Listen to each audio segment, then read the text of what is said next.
I worked for a while in a residential hospice facility. Often, before one of our residents would die, many of the staff nurses would see a little child, sometimes a boy, sometimes a girl, playing in the hallway. The timing was never consistent. Sometimes it would be minutes before a death, sometimes it would be hours or days, but always a death would follow. Seeing the child never was really scary, except that you knew it was something freaky. The whole place has a peaceful feel, not scary usually. Often, patients would speak about angels at their side. Once we had a nun as a patient, and when she died we heard singing. We checked all the rooms for a choir on TV, and found nothing to explain the sound.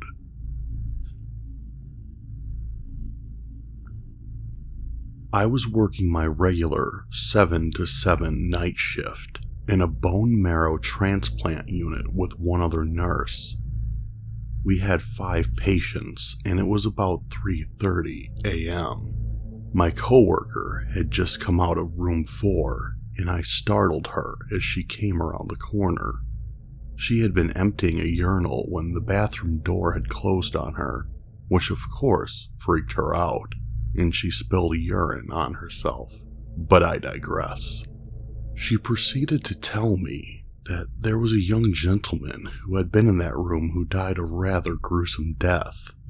Evidently, this man was slated to go home, but one night around 4, the nurses heard a thump, the sound of someone falling. They rushed in the room, and this man was in the bathroom, central line out, and blood everywhere.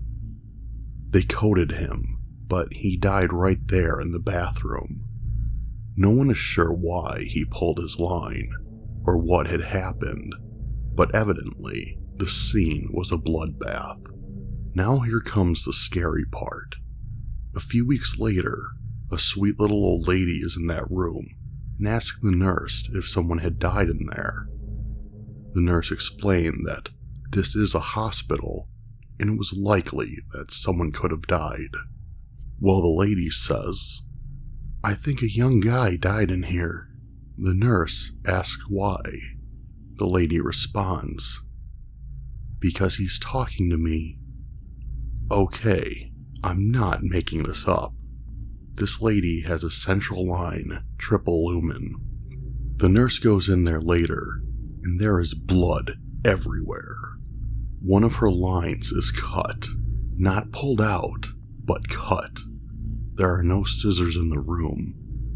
The lady says, "He did it." I was at the nurse's station, and we heard the bell in the elevator ringing.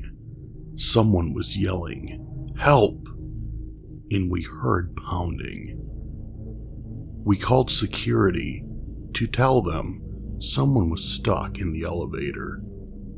I then walked over to the elevator doors and was shouting to the person to try to stay calm, and help was on the way. She just kept yelling for help, banging and ringing the bell. Security called the nurse's station to say all of the elevators were working and they didn't find anyone stuck. At this moment, whoever was in the elevator was suddenly quiet. A few times I have been in the elevator, and for no reason, it went to the 5th floor.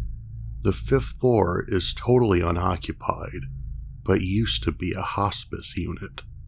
I would be going up from the ground floor, and the only button lit up would be 3. But the elevator would pass my floor, go to 5th, open the door, no one there. I was never brave enough to step foot onto the 5th floor.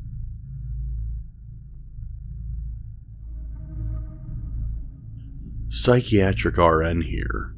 I worked in an acute care adult unit, but was sent to work with the kids one evening shift. It was after 10 p.m. All patients were in their rooms and in bed. I heard a child screaming and a psych tech trying to calm him. I ran to the room. The 7-year-old boy was hysterical. He was crying, sweating, and shaking. He said he saw something. After he settled down, he told me that he saw a white man with gray hair in a hospital gown in his room. While we discussed what he saw, the child froze in fear, tears rolling down his face. He said, "Whoa there, be still. He's right behind you." We decided to address the man and tell him that the little boy was scared. The boy said the man turned around and left after that. The only thing anyone in the unit would have heard was the boy screaming at the beginning. All of their discussions was in his room, in quiet. Not even 3 minutes later, a 17-year-old male at the end of the hall started screaming. I ran to his room. He was standing on the top of his bed, trying to get away from a white man in a hospital gown.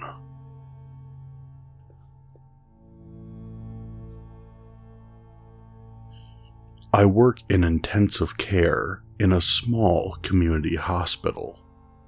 We have a 9-bed unit that is completely closed off from the medical floor via 2 doorways. 2 nights ago, we were all sitting at our station, charting, when we heard footsteps coming down the hall. It's a completely open unit where you can see every room from everywhere. No one was in the unit with us. CT is below us and they close at 5, unless an emergency comes in, and we only have people on the 2nd floor. The 3rd is used as storage, so no one was above us. It happened 2 or 3 times. Then, last night, cupboard doors kept opening and shutting in the 2 empty rooms. I finally asked my coworker what was going on, and she just told me that it usually happens after someone passes, especially if it was sudden. We had 2 codes last week that we lost, and I guess everyone has had weird stuff happening for a couple days.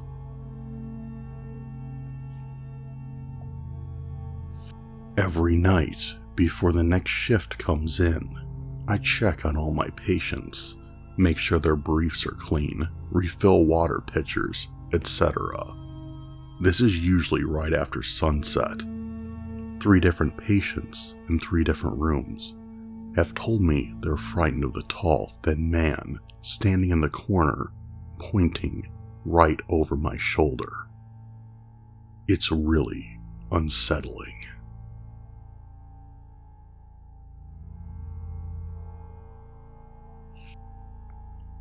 My wife had a creepy experience a few years ago. She and another nurse were on duty at an inpatient hospice facility. One of their patients was dying, and the immediate family was in the room with him. Well, he passed away, and the family said their goodbyes. The family stepped out of the room, and my wife and the other nurse went in to prep him for other family that was coming. This was about 15 minutes after he drew his last breath, and his heart stopped. As they straightened his sheets, his right arm rose, bending at the elbow, and he itched the side of his nose with his index finger. Then his arm relaxed into the bent position. Both nurses saw this, and my wife turned to her coworker and said, "Don't you dare leave without me." They quickly finished their work and left the room together.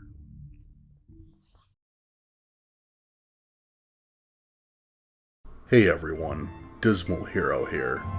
Thanks for checking out the video, and if you like what you saw, Make sure to subscribe so you're always up to date with my new videos. Thank you again for watching, and I'll see you next time.